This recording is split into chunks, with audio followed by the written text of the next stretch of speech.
Hi everyone, and welcome to today's chat. My name is Trinia. I'm a team member here at Understood. And today we're going to be talking about, should I get my child evaluated for special education? And I know we already have some questions coming in, so Mark, I'm so glad that you're here joining us. Everyone, this is Mark Griffin, and he is going to be answering our questions today. Mark, do you want to take just a minute to introduce yourself? Sure. Thank you. I'm delighted to be here today. It's one of my favorite topics, actually. I am a practitioner through and through. I am a psychologist and special educator, and given the gray hairs that are here, you can see I've been in this field for a long, long period of time. I was the founding head of a boarding and day school for kids with learning disabilities. We had about 250 kids and 75 or 80 professional staff dealing with those kids. I'm also a member of the National Center for Learning Disabilities Board, former member of the Learning Disabilities Association Board, and the National Joint Committee on Learning Disabilities. I am a consultant for Understood and have been, again, a practitioner up close and personal with lots of kids for a long period of time, and feel that the kids have taught us far more than I learned in any of my graduate programs with my big Ph.D. and everything, that they really are the teachers that have brought us to the point of having our interventions be really effective at this point in time. So I've spent a lot of times, 4 decades, with lots of kids in a interesting situation, and feel very glad to be here today. Good evaluation work and really understanding why these things are happening and how we can intervene is really the key for kids. We know what to do. We just really need to have an opportunity to do it. Absolutely. And Mark is one of our founding experts here at Understood. He's one of our go-to people for all of these types of questions. So we're super lucky to have you here with us, Mark. Well, thank you. And I imagine that a lot of the parents joining us today are probably just really early on in this process of trying to figure out, what is special education? What do I need to do to help my child do better in school? And are just kind of learning about this process.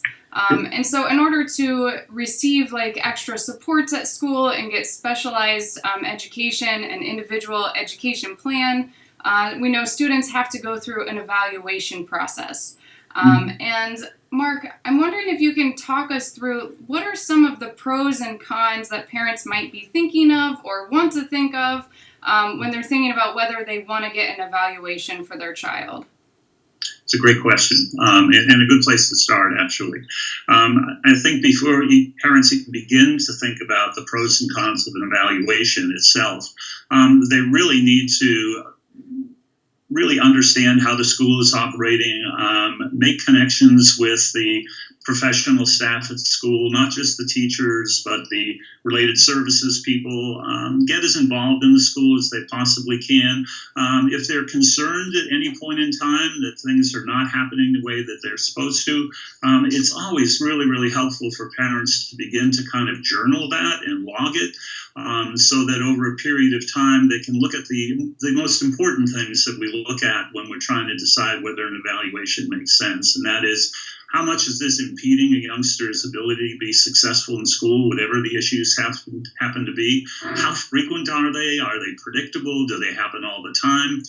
How intensive are they? And how durable are they? Are these things that we know that kids develop differently from one another, and that there's, while we have a sort of benchmark of what it's supposed to look like, that lots of kids vary off that path and then come back to it. So it's very important to take a look at what is happening over a period of time, whether or not there really is some success that's happening, whether the gap is closing, what made you think in the beginning that there was a problem with this. All of those things really need to be looked at for a period of time. That period of time is sort of the nebulous piece of this, because you don't want to wait too long if you really think an evaluation is going to be helpful. At the same time, You don't want to necessarily initiate an evaluation if it's not necessary. I would say that Understood believes, and certainly those of us who are involved with Understood, that there are lots of kids out there with unidentified learning and attention issues who are really struggling in school, but have not yet had the opportunity to have somebody take a look at them. And interestingly enough, the schools have a responsibility to find kids who they think might have some issues or disabilities in learning and attention. It's called Child Find. It's part of IDEA, which is the Individuals with Disabilities Education Act. I mean, it basically says to schools, look, if you begin to see kids who are struggling, you need to pay attention to this. Certainly parents are as well, but you need to pay attention to this. And if it comes to the point where a child is really beginning to show issues that are getting in the way of his ability to be successful, access the general curriculum, then it's time to think about that. From a parental standpoint, pulling the trigger is an interesting kind of thing. So you really have a right to request that the school evaluate your child, again, under the law. And how you do that, again, I think that having some verbal conversations, having some meetings, talking as specifically as you can about why you're concerned. But I honestly don't feel, as a psychologist, that once you're beginning to see kind of durable things that are getting in the way, they're consistent, your child is struggling, your child's not feeling good about themselves, they don't want to go to school, those things, it's time to sit down with a group of people who see them from 8 to 3:30 each and every day, Monday through Friday, and talk about your concerns and see what kind of response you get. I know we'll probably talk about this later on, but there is a system that's been adopted by many schools, and it's referred to as RTI, Response to Intervention, or multi-tiered systems of support. And the nice thing about that when it's done well is if your child's beginning to struggle, the school can do a number of things and keep you informed and keep you as a partner without necessarily having to have an evaluation, waiting to do an evaluation. They can begin to do some things that they think, from a problem-solving standpoint, from a team problem-solving standpoint, might be helpful for your child. And so I think that some of the cons that parents worry about is stigma. You know, the child is going to be tested. If it turns out that he's eligible for special education, there will be, at least some parents feel, a distinct labeling process, which may not be the greatest thing in the world for the child from a standpoint of other kids in school and how people view them. I hope we've come to the point of saying that that stigma has been reduced by people like Understood and others who have gone out of their way to make sure that people understand that kids with learning and attention issues are just as smart as anybody else's kids, but they may need intervention in a different way. And so I think that when you come to the point where you're uncomfortable enough as a parent that your child, despite his or her efforts, your effort as a parent, and the school's efforts, either through an RTI MTS system or not, that things just are not happening the way that they're supposed to, it's time then to say, okay, so let's take a look at this. Let's really take a look over whatever amount of time the school will do the testing, 2, 3, 4 hours at a time. Many schools have really good school psychologists, really good speech and language people who know how to look for issues in kids in the learning and attention areas.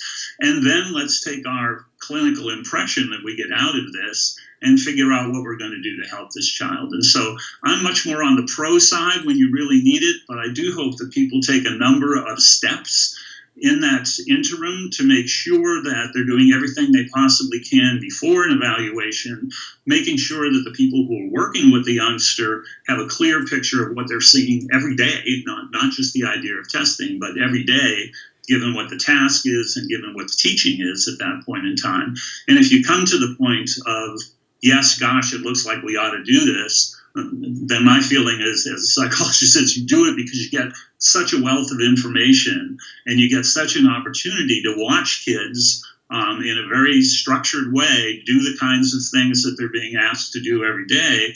And hopefully out of that comes, if the child needs it, a plan. And it may not be special education. It may well be, a tier 2 plan from RTI, which is more help in smaller groups and things without actually being identified as a child with special needs. But I think once you get to the point where everybody agrees that the things we're trying to do right now aren't working for this child, and that the child is not going to be as successful as we'd like him to be unless we do something else, then you should pull the trigger. You really should. Mm-hmm.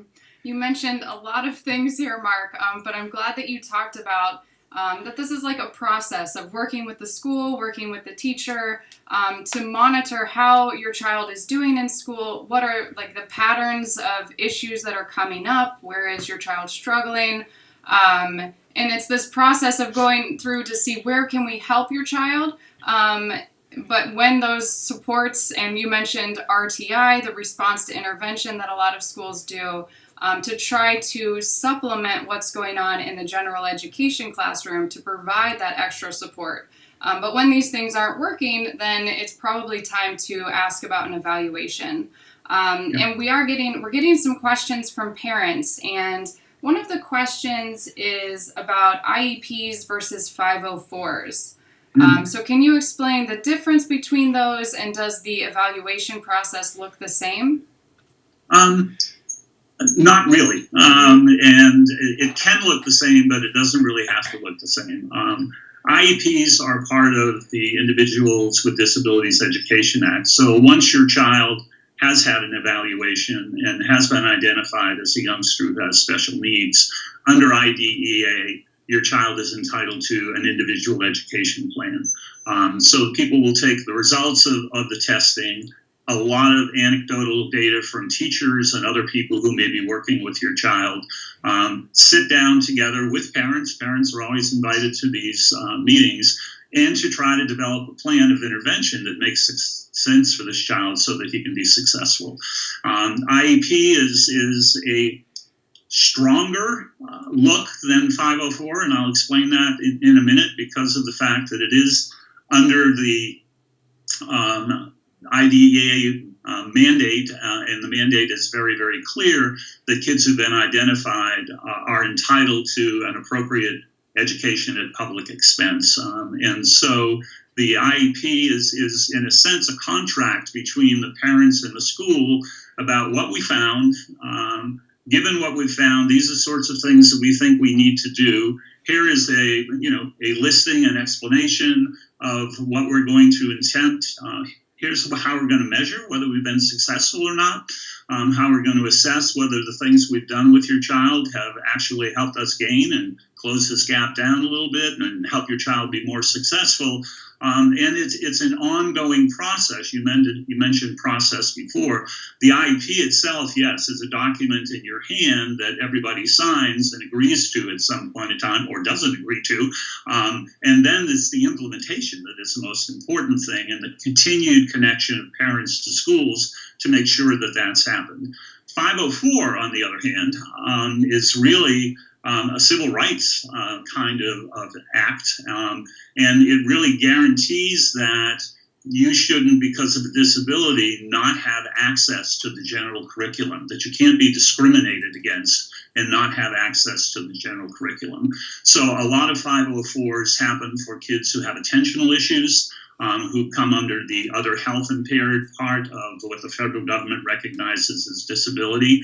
And it tends to be accommodations, and so you might have a little bit more time. You might be able to have somebody come in and give you notes.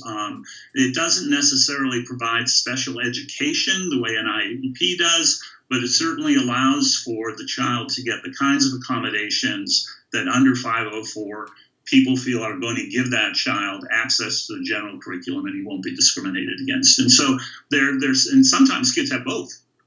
They actually have IEPs and 504s, not very often, but that certainly has happened.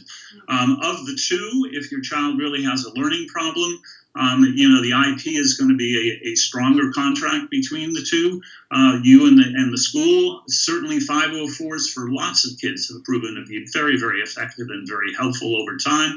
And again, what we want to come out of this is, over time, we want the supports and the accommodations from IEPs or 504s to become less and less and less, because we're being successful with our intervention. Mm-hmm. And we have dropped a link to an article we have on Understood that goes through those differences between IEPs and 504s. So if you're looking for more information, you can click on that link, and we have other resources on Understood to walk you through the process for each requesting an evaluation. Mark, we have more questions coming in. We have one parent who's asking, is there an age when we expect children to get evaluated? This parent's saying their son is 10 years old and is kind of worried that maybe they're too late. Okay. You're never too late. It's certainly there's certainly a belief among some people that the earlier the better. And when you think about it, if a child really has learning or attention issues early on, the earlier you can identify that and the earlier you can intervene, the best thing in the world for the child.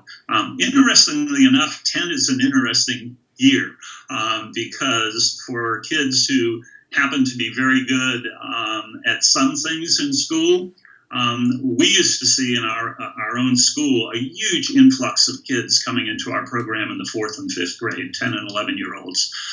When kids were asked to sort of analyze and play with language, when they were asked to do a lot more writing, those are the times when all of those things together for some kids seem to be the breaking point. So there are lots of really smart kids who have been able to compensate during the 1st, 2nd, 3rd, 4th grade, even though they're struggling, so that they don't necessarily get picked up on right away and fall through the cracks a little bit. So I think that the parents certainly shouldn't be beating themselves up at all at this point in time, that there are lots of things that can happen in 4th and 5th grade and beyond. And when you think about what the task is for kids as they move into 4th and 5th grade and then move into middle school, it changes a lot. And we certainly feel that sometimes kids with learning and attention issues are very task dependent. So they might really look good in 1st, 2nd, and 3rd grade, except for maybe that reading didn't go quite the way we wanted it to. That's why it's important is as you move along, that you really have intentional kinds of observations of your child to sort of, sometimes people say, gosh, there's no common threads here. There's nothing that I can hang on to that says there is an issue or not. I think if you really look closely over time and you take these little anecdotal notes, all of a sudden you go, aha, maybe we ought to talk to the school about doing something about this. And again, it may not be an evaluation, it may be more help through MTSS, but that we ought to do something about it. But we saw a ton of kids at 10, and almost 100% of those kids were very successful. So there's plenty of time left to make the kind of intervention that you want and have kids be successful. As soon as you feel that it's interesting that this parent all of a sudden, and probably not all of a sudden, is saying, gosh, at 10, are we too late? Should we have noticed it before? The fact that you noticed it now and not at 13 or 14 when the task really gets more difficult suggests that you've been paying attention and it's time to pull that trigger and get somebody to take a look and see what the issues are. And we need to make sure when we talk about evaluations also find all the strengths. So it's not that the evaluations just pick up all the issues and say, gosh, we're not very good at this, and we really need some help with that, and working memory is not the way that we'd like it. It also picks up strengths that you can leverage to work with those issues. So it really gives you a composite picture that's really positive. I love that you brought that up, Mark. A lot of times we forget to even look at that part of the evaluation, right? Like where the child is doing really well and has these strengths that we can build on. That's a really important point. And I would also add, as a former high school teacher, we even saw kids at the high school level getting identified. And once we were able to put the supports in place, it's going to be super helpful for that child. So like you said, Mark, you're never too late. I do have a question on the opposite spectrum, though, of talking about very young children. And so this parent is asking about, they have a 5-year-old who is reversing numbers and letters, it says repetitively. And this child doesn't show interest in reading and writing. And this parent's wondering if they should have their 5-year-old evaluated. Or is that too early? Well, I think part of the things, too, is we really need to look at what the markers are that perhaps should raise some red flags for us. There are lots of kids at 5 years old who reverse letters and reverse numbers. Developmentally, there are lots of kids who don't. But certainly, While that is interesting to note and to keep track of when that might change a little, I think that, again, if this child is in a kindergarten program, it's so important to have the teacher have a sense of what this child can do and what this child may be struggling with, and how that relates to what kindergarten kids in general do and how they present themselves. If we look at kids with ADHD, we know that many of those kids can be as far as 3 years behind in a number of the things associated with attention, and that has been documented fairly clearly by the CDC, and it's just important to understand that what we talked about a lot earlier. How frequent is this? Does it get in the way of things? Is it durable?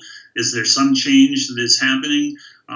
It certainly makes sense to go to your pediatrician, since I don't know who this child is, and talk a bit about the fact that some of the things that you really thought might be in place and maybe were in place with your other kids in your family are not happening at the same level that you'd like them to. If that persists over time, and if you're looking at a 6-year-old who's struggling with the same kinds of things, it may well be time to at least look at that aspect of it, and decide whether or not it makes some sense to do this. But the things that have been described are not unusual in some 5-year-olds. It would be unusual in a 9-year-old, and unusual maybe in an 8-year-old. But I think in 5-year-olds, it's worth looking at, because it's so important that we identify if this youngster even has risk factors, not necessarily that they're going to express themselves, but there are risk factors involved. So it's good to, again, have intentional observation. Talk with your pediatrician. Your pediatrician may say, let's go see a speech and language person. It may be a variety of things, but I do want to say out loud that that is not the only 5-year-old in the country who is reversing letters and numbers at this point in time. Absolutely, and that's how that's how our brains are developing when we're that age, right? We're still trying to figure out which way those letters go, and our brains are still learning that process. We have another parent who's asking about another 5-year-old, but their daughter has emotional challenges, and she doesn't go into any more detail on that, but she's wondering if she should have her child evaluated or do something in that regard. She's not sure if it affects her learning or not at this point. Yeah, and I think that you bring up such a good point, because while we're all very interested in the learning aspect of things, meaning, can this child begin to develop pre-reading skills or beginning reading skills at 5, and can they use math and have a sort of sense of numbers and things like that?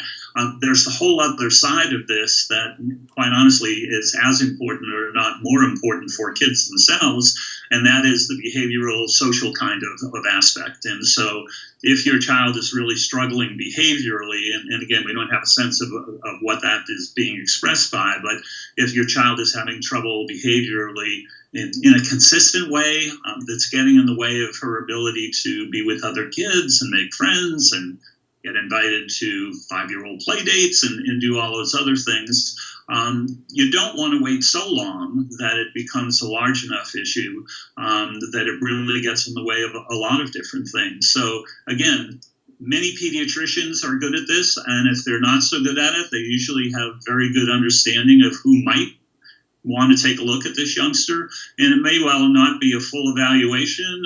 Somebody who spends a lot of times with kids who have behavioral issues, maybe because of attentional issues or executive function issues, they generally have a good way of interviewing kids and talking with kids to get a beginning sense of what might be helpful for this. And so I think we want to look at the whole child all the time. And we have a 5-year-old who's unhappy, who's doing some acting out, really struggling with behavioral kinds of things. If it's a consistent sort of thing and it really gets in the way of a lot of things, sure. There are kids as young as 4 or 5 who end up having good identification evaluation processes, particularly around attention issues that might be involved in producing some behavior that's not particularly good. Mm-hmm. And we have a question from, let's see, there's a couple more questions. I was thinking about combining them, but I think I will keep them separate. It might be easier that way. Okay. This parent has an 8-year-old who had an IEP in first grade for sensory processing issues. But since then, the IEP has been removed. She no longer has an IEP, but the parent says she has ADHD and anxiety and is really struggling. But the school doesn't want to reinstate the IEP. So do you have suggestions for this parent of how to work with the school, or what should she do? Yeah, I think that number one, this child find thing that parents really need to be aware of doesn't say that if your child happened to have had an IEP at one point in time and now doesn't, that the school now has no more responsibility for looking at this youngster who might have special needs. And I think if we're talking about kids with real, ADHD type of features and symptoms and issues, along with the anxiety, it's important to go back to the school. I think initially you go back verbally. If that's already happened and you haven't gotten much of a response, I would go through the process that you normally go through. I would write to them. I would find out who's the person you should send your information to. I would document the fact that we indeed had an IEP for something else, but that this youngster is struggling with these specific things. And that we'd like to have the opportunity, as is our right as parents, to have the school district take another look. It's a process, as you said. It's not an event, and therefore youngsters over time, as they develop, can have issues that didn't surface as early as 6 or 7 that happen to surface later on for a variety of different reasons. Finding out about those variety of different reasons is really important so the child can get the right kind of intervention. So your entitlements don't go away just because you happen to have had an IEP, you don't have one anymore. There's certainly been a lot of research done about kids who had good reading intervention, and all of a sudden in 6th grade they ended up really struggling with writing, and they ended up going back on an IEP to have some kind of good intervention there. And so I would suggest that the parent go to the Understood website and look at some of the things around requesting an evaluation. And I also think that Wright's Law, which is another situation, talks a lot about your continuing rights and entitlements for kids. It's not a one-shot deal. We did an IEP, so we're done. You really have the right to go back and do that. And I think in the process of looking at the Understood, and you may want to post this, but there's a really good one that says, well, what do you do if the school denies your opportunity to have an evaluation, even if it's a second one, and what the process is to go through so that you can indeed make sure that your child is able to take advantage of what are clear mandates and clear entitlements by the federal government. Yeah, absolutely. And we are dropping some of those links in the chat box, so you can look for those there to get more information. I think we have time for one more question, Mark. And this question, the parent's asking, it says their child has been evaluated, but they did not receive a diagnosis. It says they've identified areas of deficiency, but without knowing what the specific learning disability is, how can I advocate for her? It's, for me as a psychologist, it would be interesting that you either didn't have a diagnosis and you could possibly talk about why you did not see you had a specific diagnosis, but that there were areas of issue, but they were not at a point where you really felt it was a diagnosis. But usually there's a good explanation of why, and then what you should do about it. It's unusual to have not have a diagnosis, unless there are honestly and truly, and I've done a lot of testing myself, there's not reason for a diagnosis, that you don't feel that the diagnosis is there, but you do feel that there are some things that people need to pay attention to. And again, under MTSS, even though you don't get identified, there's lots of opportunity for that to happen. So I would say if there's no diagnosis, there should be a very good explanation as to why there isn't a diagnosis, which issues have been uncovered, and again, the most important thing about any of these things is what are we going to do about it? As a school, how are we going to intervene, even if we don't have an IEP or we don't have a 504? What are some of the things we can do under RTI/MTSS so that once kids are evaluated and there's no clear diagnosis, I would hope that the school would take the information in terms of what the issues are and what the strengths are, but what the issues are, and within that system begin to have some kind of intervention that makes some sense. Not all evaluations are going to come up with a diagnosis, but in 40 years of doing this, usually there's a very good explanation as to why somebody felt that it didn't rise to the level of really needing an identification, but you would still talk a lot about, but there's some things we can do and that we ought to be taking a look at, and if our intervention for these things doesn't work, we ought to come back and take a look, and maybe at that point in time, there'll be enough things there to upgrade ourselves, in a sense. I don't want to say upgrade, but to an identification that will give the child more opportunities. But I have to say parents really need to understand the system, particularly if their kids are in an RTI, MTSS schools. There are lots of them, but they're not all over the country. Not all states or all districts have adopted it, but there are lots of opportunities if you work with the school in a problem-solving model to deal with issues that may have come up in an evaluation that didn't lead to the level of identification or specific diagnosis, but indeed can be intervened with without having a designation of need for special education. When it's done well, MTSS is a very good system for kids who honestly are struggling but don't qualify or are not eligible for special education. Mm-hmm. And so I like your point about working with the school to look at those areas that you identified through the evaluation where your child is struggling. And talk with the school and the teachers about what systems or supports can be put in place to help your child improve in those areas. Issues, they really should be willing to, under a number of different possibilities, intervene with those issues. The fact that they did not make a diagnosis but found issues, whatever those issues were, suggested that they were concerned enough that these surfaced and they talked about them. At that point, intervention is the most important thing. Now that we know, even if we're not going to identify this child as being eligible for special education, there are lots of things that you can do. But sometimes you need to engage schools to do these because, as we all know, at this point in time, lots of schools are struggling with their own amount of resources they have available, and so parents need to be, I would say, assertively involved in the interventions that are available to them. Mm-hmm. Absolutely. Thank you, Mark, and thank you so much for today.